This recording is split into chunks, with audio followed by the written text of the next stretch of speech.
Magandang araw sa inyong lahat. Welcome back to my channel. This is Kuya Linox. Ngayon guys, magre-reaction tayo dito sa statement ni Mr. Gaton tungkol dito sa yung suntukan issue ni Vice Mayor Baste tsaka ni PNP Chief Torre. And then reactionan din natin yung statement niya tungkol dito sa nangyaring pagbaha.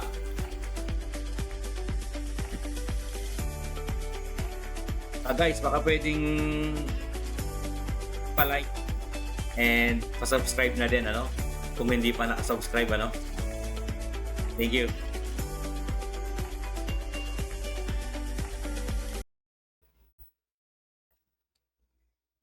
Panoorin natin to, guys.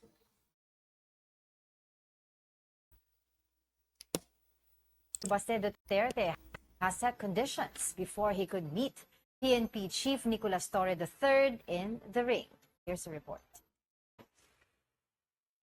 PNP Chief Police General Nicolas Torre III hit the ground running, training at the boxing gym of the PNP Sports Center in Camp Crame. 6 rounds of technique, footwork, and strategy.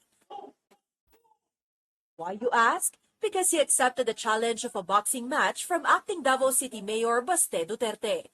This isn't your typical showdown. They're calling it a boxing match for a cause for flood victims. Sanay practice, Mahina na nga ako eh. I really need exercise kasi medyo puro lang jogging ang ating ginagawa. Kung yan eh, medyo hindi na masyadong ginagamitan ng talent yun eh. Takbo lang ng takbo eh.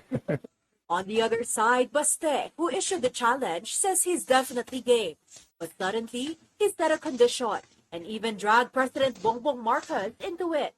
Pakiusapan mo yung amo mo na presidente and let it come out of his mouth that all elected officials should undergo a hair follicle drug test.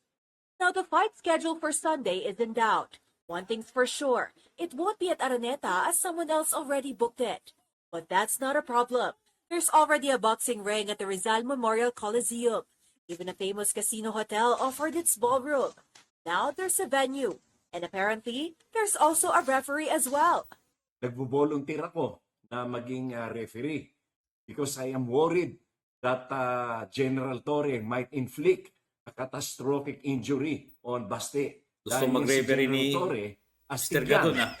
When asked about the boxing match, Malacanang had this to say. Kung matuloy man, good luck. Let's discuss this issue further with Presidential Advisor for Poverty Alleviation and future boxing referee, Attorney Larry Gadon. Sir, thank Thanks you. for joining us Thank you again. for joining Yes, us. good morning, Angelo and Angela. Magandang umaga sa inyo. First Kahit may bagyo. Yeah, I'd like to ask, of course, the Baguio was in the headlines, but another issue came, itong boxing supposedly challenge between Baste and General Torre, and nag-volunteer po kayo mag-referee. Ba't nyo na po naisipan mag-volunteer? Alam mo kasi, yan si General Torre, ano yan, napakalakas niya kahit nasabihin mo na siya ay 55 years old na, na maganda pa ang katawan niya. Saka merong mga iniinom yan ng mga energy drink na talagang nagpapalakas sa kanya. Kasi kilala ko yung kaibigan ko yan eh. Kaya ako ay nag-worry na baka masobrahan niya ng bugbog si Baste. Hindi naman tama, hindi naman dapat na magkaroon talaga ng serious physical injury niya sa mouth na yan. Kundi, kasi ako, at saka kahit si General Torre, he looks at this as a fundraising event lang. And then, hindi naman talaga yung seryosong boxing. Mukha naman hindi naman matutuloy dahil Putulin muna natin, guys. So, kaya daw gusto mag-referee ni Mr. Gadon, inaalala niya si Vice Mayor Baste, Baka daw mabugbog ni Chief Torre.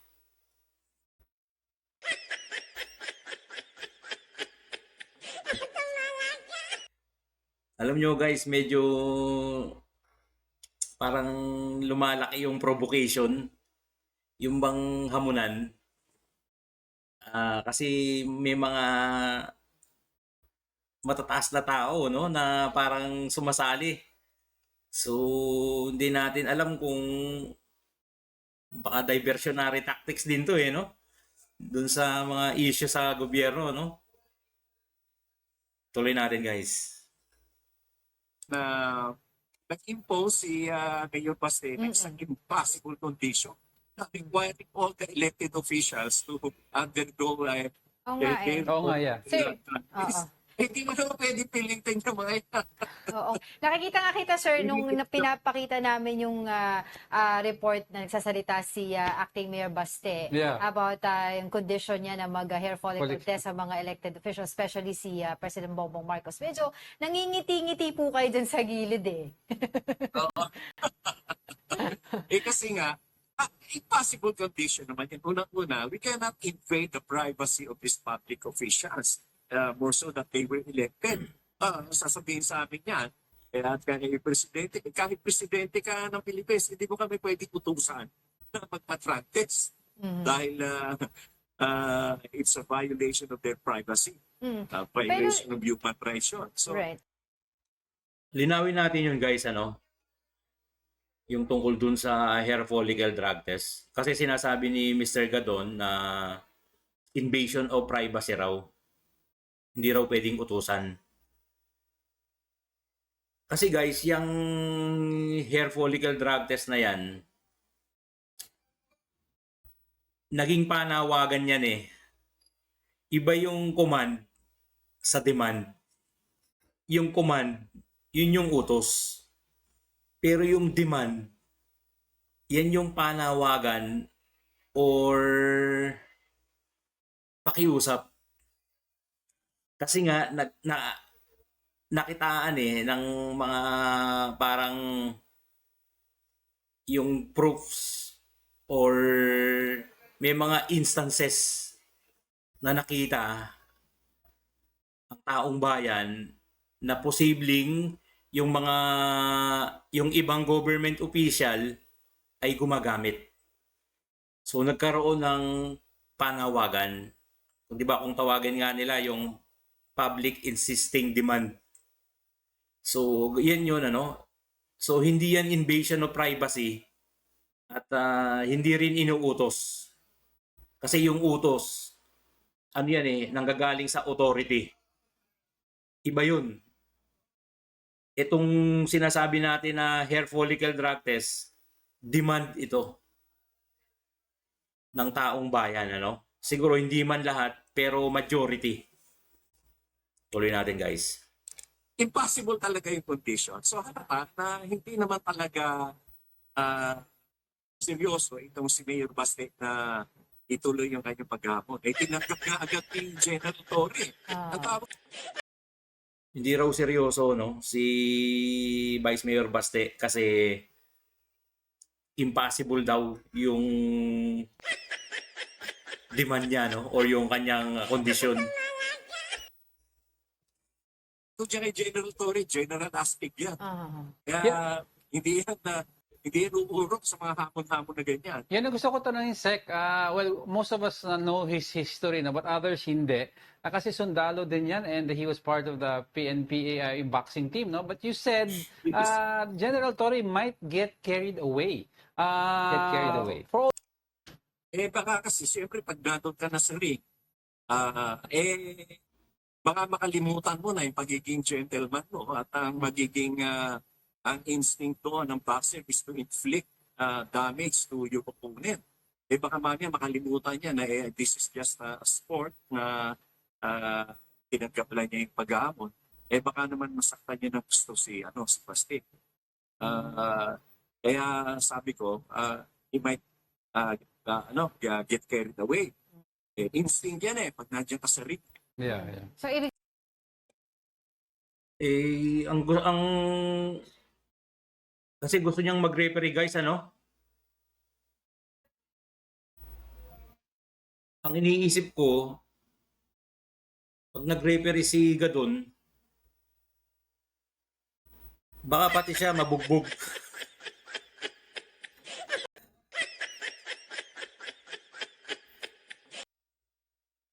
sabihin po, it's safe to say na talagang mas kampi po kayo kay PNP Chief Torre dito sa match na ito. Tama po ba? Yes, so kampi ako. Unang-una, kaibigan ko yan. At saka siya nasa tamang lugar eh. At ang naghamon naman ay si Mayor Baste. Walang kabog-kabog, basta na lang siya naghamon. O eh, di siyempre, ito naman si General Torre. Hindi mo naman niya pwedeng sabihin. Hindi ko napanood guys yung statement ni Vice Mayor Baste, no? Yung umpisa, no? Pero ayon dun sa mga nakikita ko, sa mga reactions, parang ang nangyari kasi dun sa isang programa niya ni Vice Mayor Baste, yung discussion nila is about doon sa injustices ni General Torre. So si Mayor Baste, meron siyang frustrations saka disappointments. So nabanggit niya na para bang magsuntukan na lang kami. Kasi meron siyang frustration eh. Kumbaga part yun nung kanilang discussion. Hindi naman talaga hinahamon. Tuloy natin guys. Na duwag sa isang hamon. Kaya tinanggap niya yung hamon. Ang kagandahan dito ay naisipan niya agad to turn that passing match into a positive event. Pagkaroon ng fundraising para maibigay natin doon sa mga kababayan natin na nasa ng bagyo at paha. So, Tama naman yun. I wanted to ask, Sec, no? Madaming may agang-agam kasi sa ibang mga sektor na sinasabi. Baka naman sa future, not only sa pagka-mayor or kaya sa general, pag nagkainitan daw mga senador or congressman, baka So lagi much na lang, na lang. ang recourse na lang, mag-boxing na lang. Yun pa, una-una, hindi naman si General Victory nag-start. Yes. Sino ba nagamon? O di siyempre, if that will become a president and if that will become a Natawa ko doon no, na baka daw maging culture na pag may mga iringan or hindi pagkakaintindihan sa gobyerno, maging boxing na lang yung magiging outcome nila, no? Para ma-resolve.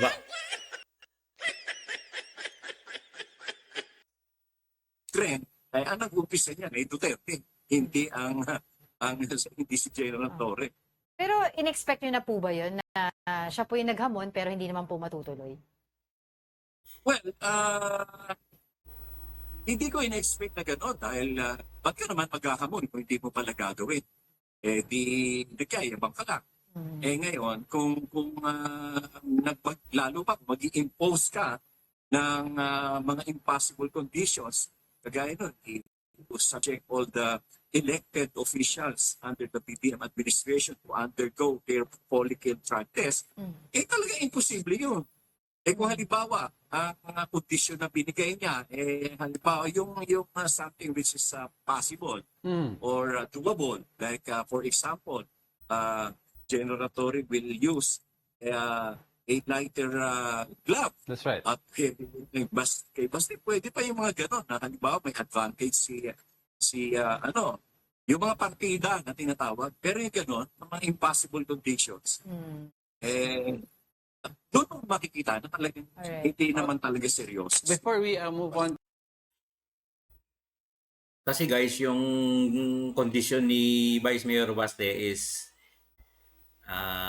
hair follicle drug test. So sinasabi ni Mr. Gadon na imposible raw yun. Ano? Actually, hindi naman talaga imposible eh. Kasi nga itong hamunan issue na to, nag-originate doon nga sa discussion nila Mayor Baste. Ano? Ngayon, ito naman si General Torre sumagot na gawing parang for charity. Ngayon, si Baste naman, nag-demand siya na, or nagbigay siya ng kondisyon na yung hair follicle drug test. Kasi, sabi nga nila doon sa mga unang post, fight for a cause. So, siguro, naisip ni Mayor Baste na, okay, sige, fight for a cause pala, no?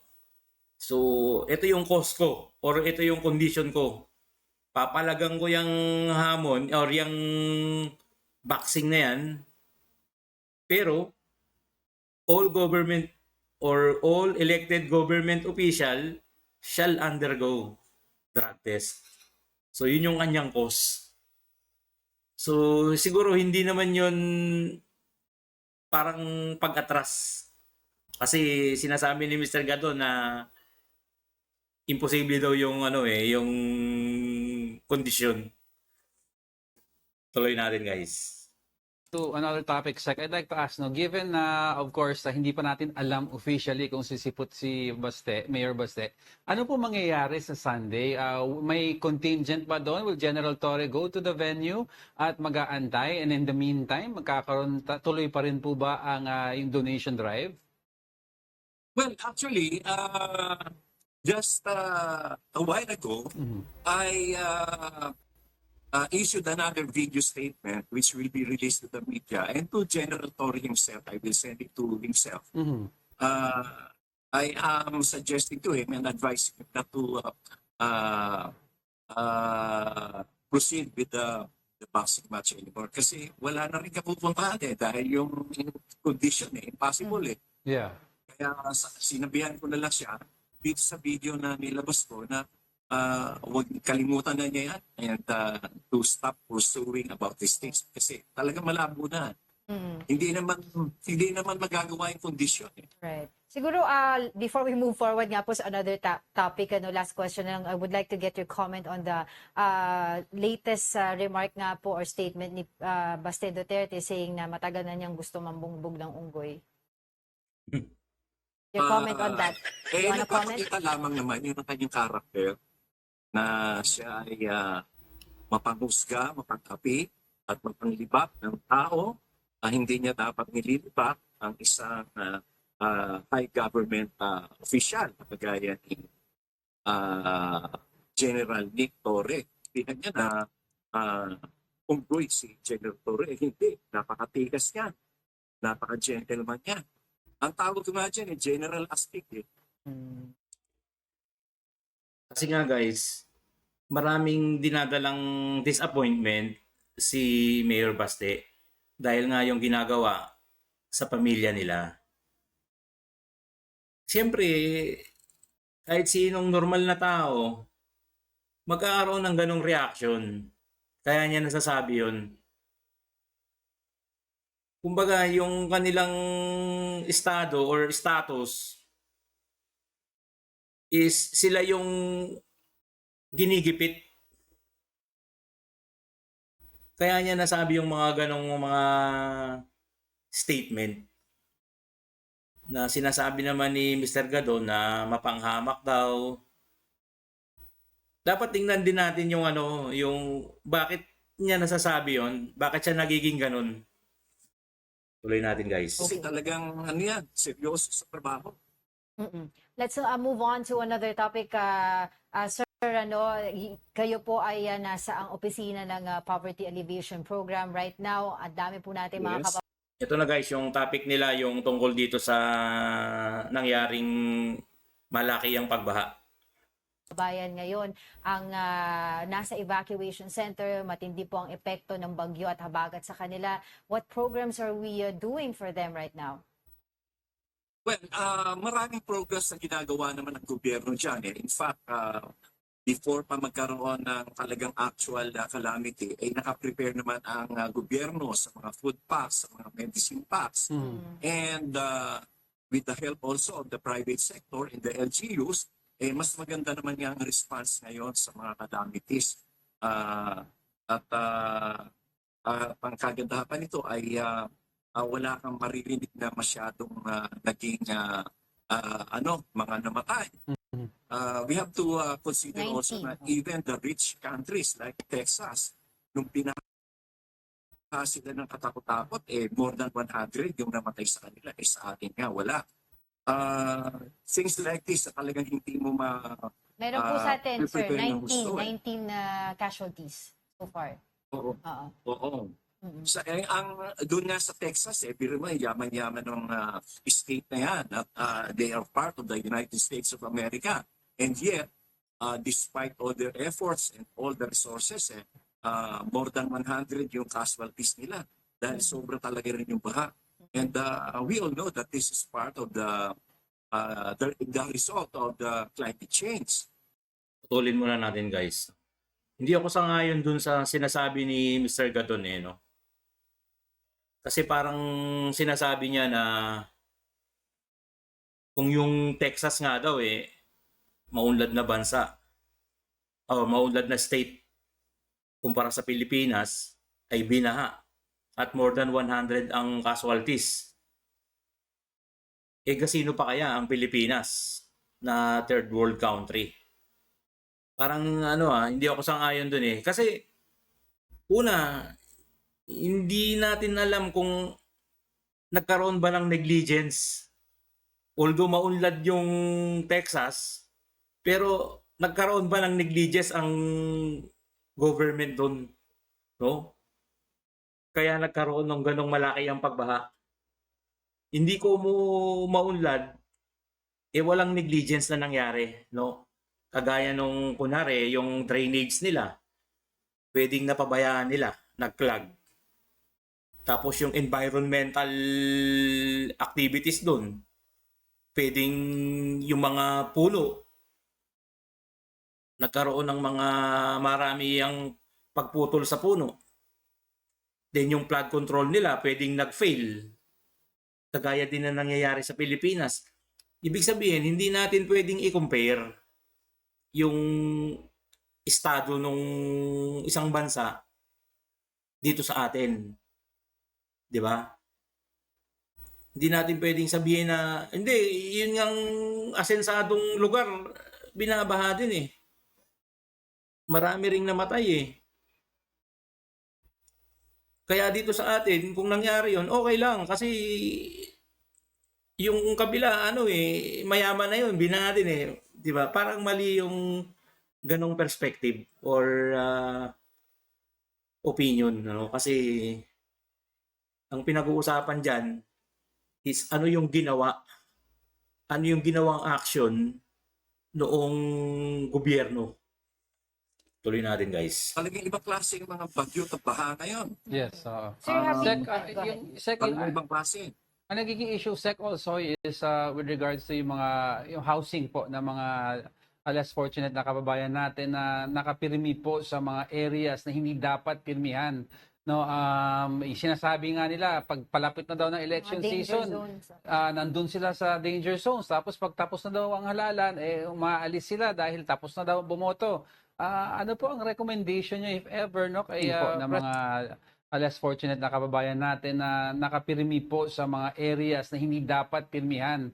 No, sinasabi nga nila pag palapit na daw ng election Mga danger season, zones. nandun sila sa danger zones. Tapos pag tapos na daw ang halalan, umaalis sila dahil tapos na daw bumoto.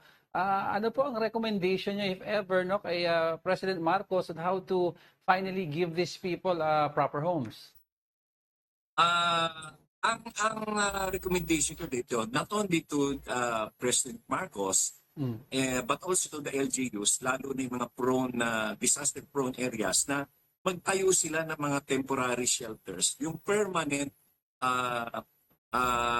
temporary shelters, permanent in the sense na nandyan na talaga. Hindi yung kung kailan may bagyo, dadalhin mo sila sa school, sa plaza.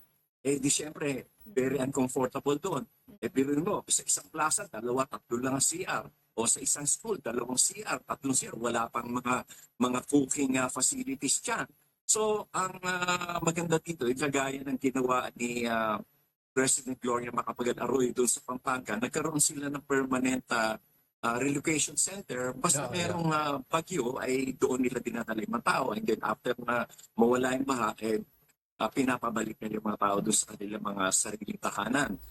When it comes to housing naman, ay kamakailan lamang ay nag-announce ang gobyerno under President Bongbong Marcos na itong Pag-ibig Fund, which has an accumulated funds of around 1.1 trillion pesos. Putulin na natin doon, guys, Yung sinasabi ni Mr. Gadon na magkaroon ng mga permanent evacuation center. sa akin, although okay din yun, pero dapat ang mas pinagtutuunan ng government is yung prevention or how to control. Kagaya ng mga malaki ang pagbaha na yan, paano natin makokontrol yan? Kasi ang nakikita kong sa side ng government ngayon, instead of maging proactive sila, nagiging reactive sila no? Kagaya nung recent statement ni PBBM na yun daw malaki ang pagbaha. Kumbaga, minamain condition niya yung mga Pilipino na yung mga ganyang pangyayari is normal. Kumbaga, expect nyo na yan na mangyayari sa atin yan. So, antayin na lang natin kung anong magiging resulta niyan. Saka ngayon titingnan natin kung anong magagawa natin. Parang hindi tama guys, di ba? Dapat ang government proactive. Kaya nga nilagay sila dyan Sila yung merong resources. Sila yung may budget para pag-isipan kung ano yung mas magandang gagawin para makontrol yung mga malakihang pagbaha. Hindi yung sasabihin natin na hindi, normal lang yan. Antayin na lang natin. Tapos saka tayo ngayon gagawa ng action, no? So, yun yung proactive versus reactive Dapat proactive ang government. Marami namang mga paraan, Bigay kong halimbawa, guys, itong waste management. Di ba yung mga plastics binabawal nila sa supermarket? Pinalitan nila ng papel or supot. Actually, yung waste management na yan, yung degradable saka non-degradable, pwede mo kasing i-recycle yan Yung mga plastics. Dapat ang gagawin ng gobyerno dyan, magpagawa sila ng mga malalaking dumping area. Let's say per region. No? So per region sa Pilipinas, merong mga dumping and merong recycling plant. Para lahat ng mga basura, instead na itatapon mo, i-recycle mo. So yun yung mga halimbawa na dapat yun ang pinagtutuunan Sumasabay dapat tayo sa technology.